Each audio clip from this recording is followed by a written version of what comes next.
Nepotismo eclesiástico. Nepotismo, do latim nepos, neto ou descendente, é o termo utilizado para designar o favorecimento de parentes em detrimento de pessoas mais qualificadas, especialmente no que diz respeito à nomeação ou elevação de cargos. Originalmente, a palavra aplicava-se exclusivamente ao âmbito das relações do Papa com seus parentes, mas atualmente é utilizado como sinônimo da concessão de privilégios ou cargos a parentes no serviço público. Distingue-se do favoritismo simples, que não implica relações familiares com o favorecido. Prática tão nefasta no serviço público que vem ganhando contornos de espiritualidade no meio cristão. Observo cada vez mais pastores praticando o nepotismo descaradamente. Fazem do ministério um meio de empregar seus filhos e parentes mais próximos. Vejo que o ministério pastoral virou um meio, não um ideal de vida. Para tentar ter domínio sobre uma igreja, consagra-se grande número de parentes e sem o menor constrangimento. Filhos de pastores que nunca souberam o que é trabalhar por uma hora sequer, são consagrados a pastores para suceder seus pais, quando estes deixarem o ministério. Muitas vezes, filhos de pastores que possuem um passado conturbado, profano, que precisa ser escondido de qualquer maneira, assumem púlpitos com ares de santidade e vasto conhecimento. Assumem igrejas de portes razoáveis e dizem que Deus os chamou para o ministério.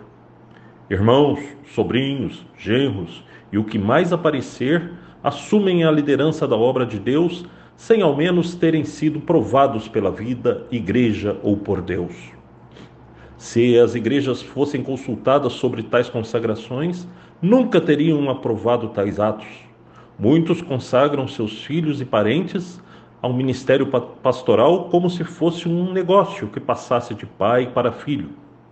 Tratam a sucessão pastoral como se fosse coisa hereditária. Isso não é dinastia onde os sucessores pertencem à mesma família. Tenho visto pastores chegando ao fim de suas vidas como Eli chegou ao fim da sua. Filhos que levam o povo de Deus ao erro e ao escândalo são alçados às lideranças, e os pais, com medo de submeterem a Deus a sucessão pastoral, usam do poder que lhes foi conferido para calar a voz da comunidade e da Bíblia. Sujeitam o povo de Deus a lideranças descaracterizadas e rudes e se esquecem que o Senhor é o sumo pastor. Não sou contra filho de pastor receber ministério, o chamado pastoral. Sou contra essa tendência pernóstica que se infiltrou no seio da igreja. Tal filho, tendo um chamado pastoral, que curse uma universidade, depois faça um mestrado e em seguida uma boa faculdade teológica, que preencha os requisitos de 1 Timóteo e Tito, que não seja neófito, que goze de bom testemunho dos de fora e que a igreja local, em sua maioria, reconheça seu chamado. Anos atrás encontrei um pastor que havia cursado comigo o mesmo seminário. Ele me disse que havia insistido com seu filho para estudar e trabalhar, mas que o rapaz se recusava. Como última alternativa, ele disse para o rapaz: "Então vai ser pastor." Logo em seguida, me perguntou o que eu achava disso. Eu lhe respondi do jeito que a coisa veio: "Seu filho é tão desqualificado quanto você. Tal pai, tal filho." Virou mania no meio evangélico pastores dizerem que existe uma unção especial sobre filhos de pastor. Outro dia, em uma reunião da ordem de pastores que frequento, um pastor disse que Deus lhe havia dado uma revelação que todo filho de pastor era pastor. Nunca ouvi tal atrocidade como aquela. Revelações esdrúxulas e carnais como estas somente atrapalham o meio cristão. Tais revelações passam por cima da revelação da palavra.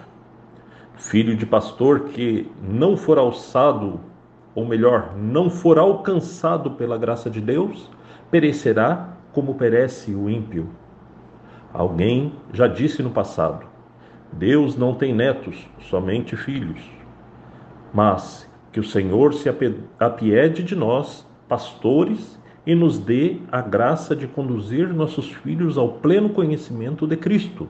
Que a igreja possa se submeter ao soberano Senhor e aceitar suas decisões. Que nós, pastores, sejamos mais fiéis no trato das coisas de Deus. Em Cristo, que não faz acepção de pessoas, só lhe deu glória. Fonte, ministério, força para viver.